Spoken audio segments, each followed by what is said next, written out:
may-inspire kayo mga kabarangay. Talagang nahanga kayo sa kwento ng founder ng isang Child Development and Therapy Center na talagang malaki ang naitutulong sa maraming bata, pati na rin sa mga magulang. Mas kilalanin pa po natin ang ating Pitang Noipi! Dito lamang sa Barangay San Antonio, si Michelle Miles Reyes! Ayan. Good morning! At kasama rin niya ang kanyang anak na si Milka Reyes. Hi, Milka! Hi, Milka! Hi, please sit down, please sit down. Ayan, that's your mic. Ayan. Si Milka ay 23 years old. Tama po? Yes. Ayan, okay. 23! 23. 23. Spanish. Espanyol. Espanyol. Spanish. Alright. Diba? Ma'am Sol, ano po ba ang Helping Hands Child Development and Therapy Center? Would you mind telling us more about it? Ang Helping Hands Child Development and Therapy Center, ito ay isang center na wherein meron kaming occupational therapy, physical therapy, SPED, developmental pediatrician. Ito ay center wherein kami ay tumutulong sa mga batang may mga disorder. Oh, wow! At kumusta po itong inyong operation sa loob ng ilang taon na po ba? So we were like 14 years in the service. Tagal na pala. Kumusta po ang mga naging parang mga taong natutulungan po ninyo, mga batang natutulungan po ninyo? Okay naman. Kasi before I started this therapy center because back then, like 20 years ago, nobody knows what is autism. Kasi nung araw naman, para bang blinded ako ba? Blinded ang mga tao kung ano nga ba tong autism? Ano nga ba tong ADHD? At saka noon, hindi pa talaga tayo politically correct or proper about it, di ba? Akala nila kung ano, binabato lang lightly ang yung spectrum, di ba? If you're on that spectrum, di ba? Yes. At saka syempre, hindi pa alam ng tao, wala pa namang social media nung araw. So, Correct. hindi Yung na- awareness hindi ganun kalalim at hindi ganun katindi. Oo. Kaya maganda nga yung nakapag-umpisa kayo. At doon lang nalaman siguro ng mga magulang na yung kanilang mga anak ay nasa spectrum. May ganun ba kayong Yes, mga experience? partly true. Pero kasi ang autism, noon pa yan nung araw, even Correct. naman Matagal ikaw, na, di ba? matagal na. May kaklase ka na parang something strange about him or her, di Or ba? so they think na meron something strange, but it's not strange. Correct. Yes, yung para ba sinasabi Ayun, natin, correct na. yung kaklase natin, why talking alone while obsessed sa isang bagay na paikot-ikot? Yes, Or correct. bakit mapakahina ng kanyang socialization skills? Bakit hindi siya nakikisama sa amin? Palagi na lang siyang nag-iisa doon. Hindi kaya paulit-ulit. Yes, oo, totoo yan. Totoo And then, naman po. Miss Sol, ano po ang nag-udyok sa inyo, ang nakapag-decide sa inyo para tahakin po ang ganitong klaseng pagpagawa ng center? Ano Of course, pong dahilan? unang-una kasi talaga, ang main objective ko is to help. Opo. Siyempre, gusto ko talagang makatulong, especially dito sa mga kababayan namin. Kasi, back then, enable for you na mag-therapy, you need to go to Manila pa. So, siya nga nag-therapy, Quezon City pa. Layo, Quezon mula City rito. pa. Ayan. So, from here to Quezon City, it's like 2 hours. At kailangan ng financially. Kailangan Yes, merong able. financially able ka talaga. At saka malayo. Oo, no, totoo. Kasi dadayuhin mo pa, no? Dadayuhin mo pa Darayo talaga, Ma'am Sol, would you mind telling us about Milka and yung journey nyo together, and journey Yes. ni Milka? Maybe we can Ask talk. Milka. Yes, I will. Milka, what could you say about our journey Together. It was full of struggles and lots of things, lots of struggles, lots of money invested, etc. That's the reason why my mother started this center, just because of me. She wanted to help as much as she could. Cheap special education for children with developmental disabilities. Am I correct? Yes, Yes, you are you are very so correct. correct, so correct. Magka. Amazing, Grabe ang amazing. galing ng batang ito. Oo, Diba? She's highly intelligent. Yes, she is. And very alert. And yes. And what else? What else can you tell our viewers? How about do you think being a special child does it mean you are less of a person or you are still capable of doing things Yes. like us? As much as possible, yes. I mean, regardless of whatever your disability is, whether you don't have any limbs or even if the disability is invisible, you're still as great as you are. Correct. I agree with you. I very much agree with you. Naku, ang galing naman ng batang ito. You're a great Ano, ma-inspire person as you are. ka? Di ba, ma-inspire ka sa bata? Paano niyo po nalaman, ma'am, na nasa autism spectrum si Milka? Kasi nung ironic PT ako by profession. So, nakita ko sa developmental milestone, wala siyang, late siya sa walking. Tapos, head control, wala. Tapos, hindi nakakapagsalita.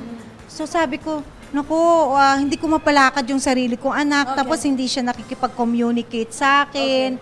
So, na-diagnose siya at the age of 2. Wow. Nakita niyo na po Early yung mga stage signs, and ano early po? O, kasi nasa medical field ako. Kaya, So, nakita mo. nakita ko na yung sign na there's something wrong with my child. Uh-huh. Pero, para siya, nag-evolve kasi. Dati noon, hindi naman autism ang agad niyang kanyang Correct. diagnosis. So, Correct. nag-evolve yan. Nag-umpisa kami sa pervasive developmental disorder, otherwise not specified. So, PDD-NOS yun. So, tapos nag-evolve sa ADHD, naging Wow. ADD, hanggang sa naging Asperger. Asperger kasi, it is rin yun. Isa pa yung autism klase, din yes. yun. Okay. Kaya lang medyo mas matataas Okay. na. Mas elevated siya. Yes. Ang gusto kong makita ng ating mga kababayan dito ngayon ay yung early din na pagtanggap ni Ma'am Sol. Ay, Early. Sa problemang kinakaharap ng kanyang Early anak. Ang resolution. galing. Yes. Also. Ang denial kasi, napakatagal niyan. Na, syempre, iniisip mo na one day, you will wake up na everything is okay. Yeah. Kaya lang, kailangan kasi nating tanggapin para enable na makatulong. Para, Tulungan na agad Yes. yung anak ninyo. Kasi kung hindi natin tatanggapin, hindi natin siya matutulungan, hindi natin may therapy. So, Ganon din po ba yung inyong mga magulang na lumalapit po At sa yung inyo? mga anak nila. Diba?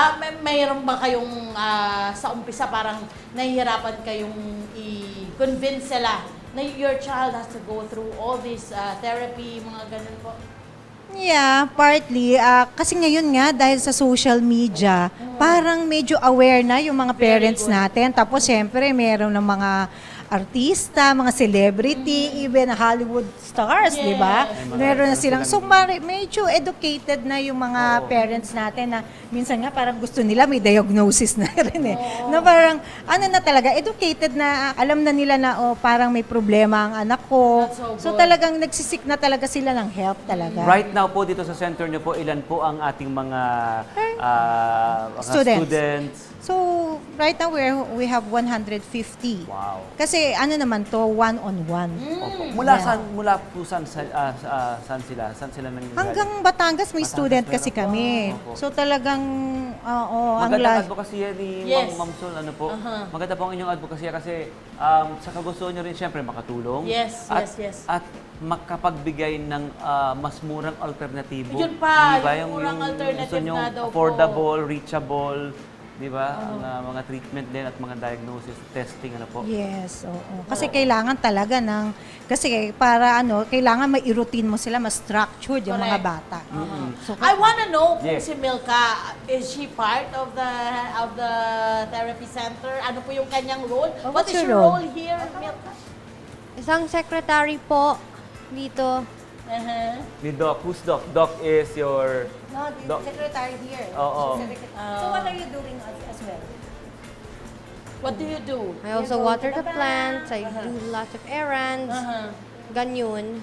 Oh, yes, Ang a lot dami of niyang it. ginagawa rin. Kasi what we're trying to tell people is Milka and the rest are, of course, able to din, do di ba? Of Like course. any other Of course. She's person. going to the bank. Oo. Alone. Wow. Alone. She's going to the bank. She's going to she's paying the Meralco pay her own bills. bills. Yeah, and the cable. Oo naman. So, she can do it on her own. And she's going to the grocery as well. So, okay naman. Okay, that is good news. May mga nagtatanong dito yung mga kabarangay natin, kailan po ba dapat malaman na kailangan na magpakonsulta sa inyong center sa espesyalista? Kasi balita ko po, meron po kayong tie-up sa isang Correct. neurodoctor Galing dito nito. sa center na nagtetest sa mga bata. Opo. Yes, yes. So yung edad kasi, the moment na may mga red flags kasi tayong Okay. tinatawag. Yan. Please tell So us din, Mama, yung how do mga you spot red that? flags, ito yung pag nakita mo na yung anak mo na wala ng eye contact. Okay. No, parang naisip Yun mo, yun. bakit hindi tumitingin to? Pag tinatawag mo, hindi lumilingon. So, tapos meron siyang obsession na yung sa mga paikot-ikot na bagay, like Okay. mga gulong. So, medyo ano yan. Tapos, wala na rin silang yung mga, di ba, yung mga bata may pretend play na, oh, ako si Superman, ganyan, oh, lipad-lipad, walang ganon. So, medyo poor din ang kanilang socialization, ayaw sumama sa nakakarami. So, ito yung mga red flags na dapat nating maobserbahan. Bantayan. Siyempre, kung ito ay nakita mo as early as like 1 year old or 1.5, di consult the developmental pediatrician para parang there's kasi meron tayong developmental milestone na sinusunod. Yun, So yun ang pag gusto kong hindi malaman. nasunod ang isa doon, delayed na yung bata. And pag na-detect po ng maaga, gaano po kalaki yung chance na hindi na, I don't know, is nako-correct or na-improve? Paano po ba? Na-improve. Pero, ibig sabihin, it's a lifelong disability, no? Correct. It's a lifelong disability. Pero, may improve mo naman yung quality of life Yun. ng bata. Oo naman. Imbis na Yun. nakakapasok din naman sila sa regular school, yung Correct. inclusion program, yung kasama sila sa mga normal kid. So, functional, okay rin naman. Yeah. Highly At functional, oo. yung maalagaan din nila minsan ng sarili nila on their own. Tama. Na, Yes, hindi yes, kailangan, na hindi sila magdedepende sa kahit kanino. Oo. Alam mo yun, yung mga ganon. Kanina, Love, pagpasok natin dito, nakita natin ang daming estudyante. Ang dami mga masaya. bata. Nakikita mo, yung, And yung parents. experience nila, masaya sila. Pati yung mga Yeah. parents, happy din Yes, sila na, yes. nag-aatid sa kanilang mga anak. Right now, as we speak po, mga kabarangay, ongoing po yung klase po. Ano po, meron tayong Yes, klase ngayon yes. dito. Ano po schedule ng mga klase? From what time to what time ang mga klase, ang session with the doctor po? We are open every day till Sunday. Wow. Kasi nga, di ba, pagka Sa Yung dami ng pinipiling mga oras yun. nangangailangan ng Oh, tulong tsaka nyo. yung pagka yung parents available lang sila ng Ay, Saturday, during the Sundays, Oo, yung naman, mga tama. weekends. So Mas intensive ang ano, na mas kayo sa weekend. mas siyempre. mas gusto ng parents yung Oo naman. yung Free weekends. time Kasi nila. yung free time nila na Yes. paghahatid Doon sa na lang nila bata. ilalaan. Oh, yun ang ilalaan nila. Ayan. And then, from what time to what time po ito? So we are open like 8 to 6. Okay. 8 to 6. Opo. Yes. Opo. Grabe. And then, sa mga kabarangay natin na may ganitong mga situation sa kanilang Yes, sa pamilya, pinagdaraanan. but easily, maaari po sila magpunta rito and then, testing po agad bang Ang gagawin po? Magagawin. Pagka kasi ganun, kung may nakita ka ng sign, no? So, pwede silang pumunta po dito sa Helping Hands at magpa-schedule sa developmental pediatrician para makita kung may schedule at makita Yes. kung ano ang problema ng bata. Saan po natin kayo maaari makita? Ang kanilang center, pangalan ng center ni Ma'am Sol ay Helping Hands Child Development Therapy Center. At ito po ay narito sa Barangay San Antonio. San Antonio, Barangay dito sa Binyan, Laguna. Paano po kayo makokontak? Paano po kayo So, mahanap? pwede niyo po akong tawagan sa 0917-814-5280. May Facebook page din kami na Helping Hands Child Development and Therapy Center. Tapos, yung din po yung Viber namin. Viber number ko, 0917-814-5280. Ayan, naka-flash po yan right now. Yan. Very good. Maraming salamat, Miss Sol. And of course, Milka, Good salamat. job. for this. No, you are so prepared. You're so Thank you prepared. You're such a much. natural in front of the Yes. camera. I'm sure maraming natutunan yung ating mga kababayan, mga kabarangay. You want to today. have some Okay, words? yes, please. Yeah. Would you like to give your message? How about What's your message to yes, them? a message to In your case fellow your kids. child doesn't reach any developmental milestones, feel free to enroll in our center as much as possible. This will help your child and your family. Oh, good job, Milka. Well said, Milka. Well said. Tunay na inspirasyon, Tunay ano? kayong inspirasyon. Kayo ba, mga kabarangay, na-inspire ba kayo? Gamitin ang ating hashtag, ang ating hashtag, para makita natin Ayan na, ang ating inyong, certificate. mga message. Ayan. Yes. Ma'am, Ma'am Sol and Milka, tanggapin niyo po ang aming sertipiko ng pagkilala mula sa Net25 at sa Love Tony Pet and Everything. This goes, ayan, yan, para po sa inyo yan. Thank you po. Opo, para po sa pagtatag niyo po. Walang anuman po. Thank you po. Yeah. Din. Thank you so Thank much, you. Milka. Hi! Sa mga naman, sa profile, mga Kanet 25. This is Love and New Verbo. For more love, Tony Pet, and everything updates, just click the subscribe button and follow us on our Net25 social media pages at Net25 TV and Net25 Entertainment Facebook. See ya. I love ya.